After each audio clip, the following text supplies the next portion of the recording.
Welcome back to the Letter Room, where we uncover the hidden stories behind the words of history's most iconic figures.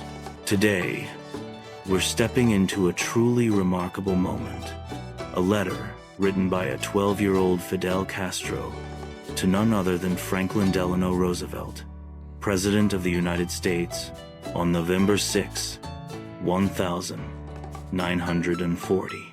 Yes, you heard that right.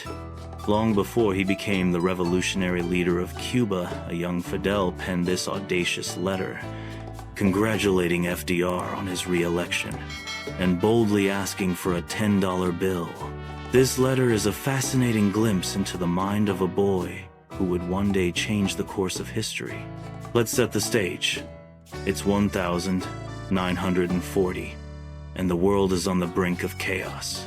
World War II is raging in Europe, and Franklin Roosevelt has just been elected to an unprecedented third term as U.S. President. Meanwhile, in Santiago de Cuba, a young Fidel Castro is a fifth grader at the Colegio de Dolores, a Jesuit school. Born into a modest farming family, Fidel is bright, curious, and already showing signs of the charisma and ambition that would define his later life. At just 12, he's listening to radio broadcasts, reading newspapers, and dreaming big enough to write directly to the most powerful man in the world. What makes this letter so special? It's a blend of innocence and audacity. Fidel congratulates Roosevelt, praises his leadership, and then, with the unfiltered boldness of youth, asks for a $10 bill and a picture of an American ship. He writes about his life in Cuba, his school, and his dreams of becoming a sailor or a leader. The letter is written in simple, slightly broken English. Fidel admits he doesn't know much of the language, but it's brimming with personality. It's a time capsule, capturing a moment when a future revolutionary was just a boy with big ideas and bigger dreams. Why does this letter resonate today? For one, it's a stunning historical artifact. Who could have imagined that the kid writing this letter would grow up to lead a revolution, defy superpowers, and reshape global politics? The contrast between the innocent tone and Castro's later legacy makes this letter a must-read for history buffs and anyone fascinated by the unexpected twists of fate. Plus, its playful yet bold tone is perfect for the letter room. It's a story that's both heartwarming and thought-provoking. As we prepare to read Fidel's words, picture a young boy in Santiago sitting at his school desk, penning a letter to a president thousands of miles away.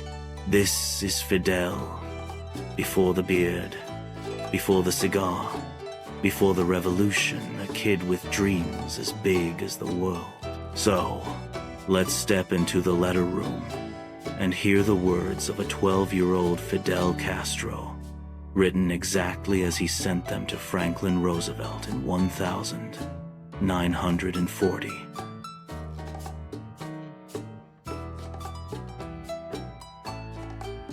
Santiago de Cuba, 6, 1940, Mr. Franklin Roosevelt, President of the United States. My good friend Roosevelt, I don't know very English, but I know as much as write to you.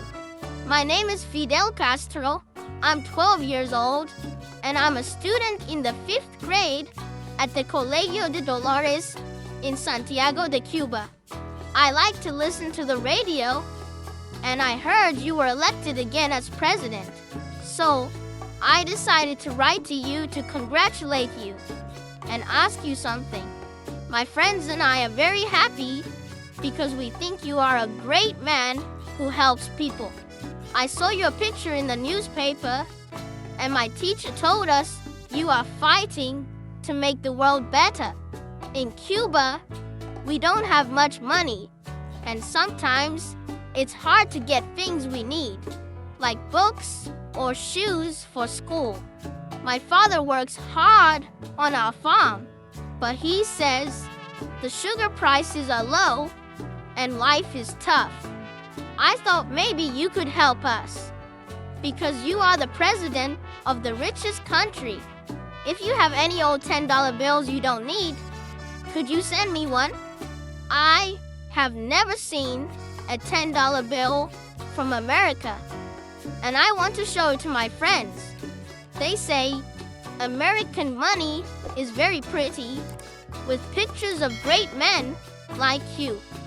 I promise to keep it safe and maybe even frame it.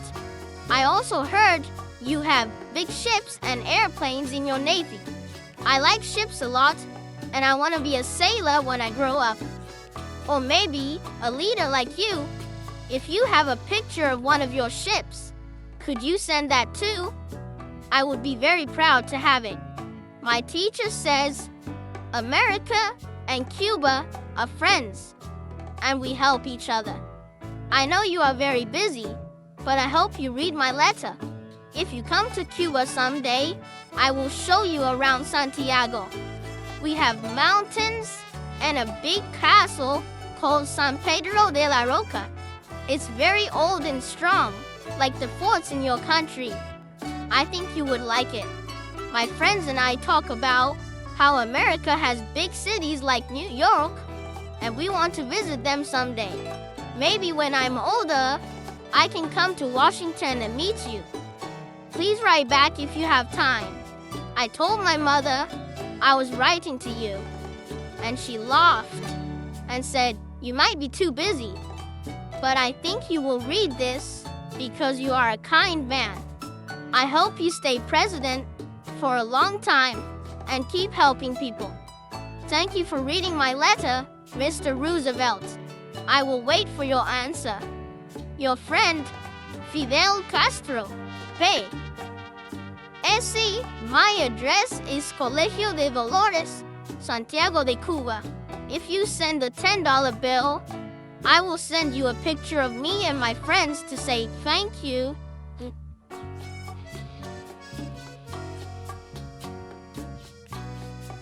And there you have it, the words of a 12-year-old Fidel Castro, written to President Franklin Roosevelt in 1940. Isn't it wild to think that this innocent, audacious letter came from the same person who would later lead a revolution and become one of the 20th century's most polarizing figures? Here at the Letter Room, we love how letters like this capture fleeting moments that hint at destinies yet to unfold. What makes this letter so captivating is its blend of childlike sincerity and bold ambition. Fidel's simple English, his request for a $10 bill, and his dream of becoming a sailor or a leader show a kid who's both grounded in his small-town Cuban life and reaching for something bigger.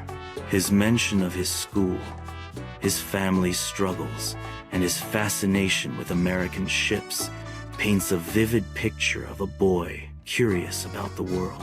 Yet, knowing who Fidel would become, there's an eerie foreshadowing in his words, a spark of the confidence and defiance that would define his leadership. This letter also reminds us of the historical context. In 1940, Cuba was grappling with economic hardship, and the U.S. loomed large as a powerful neighbor. Fidel's request for a $10 bill wasn't just a kid's whim. It reflects the economic disparity between the two nations and the allure of America's wealth. His hope to visit Washington or show Roosevelt around Santiago speaks to a sense of connection between Cuba and the U.S., a connection that would later turn contentious under Castro's rule. Sadly, there's no record of Roosevelt replying to Fidel's letter, though the State Department sent a polite acknowledgement.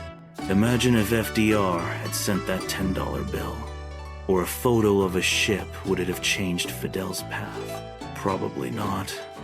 But it's a tantalizing what if.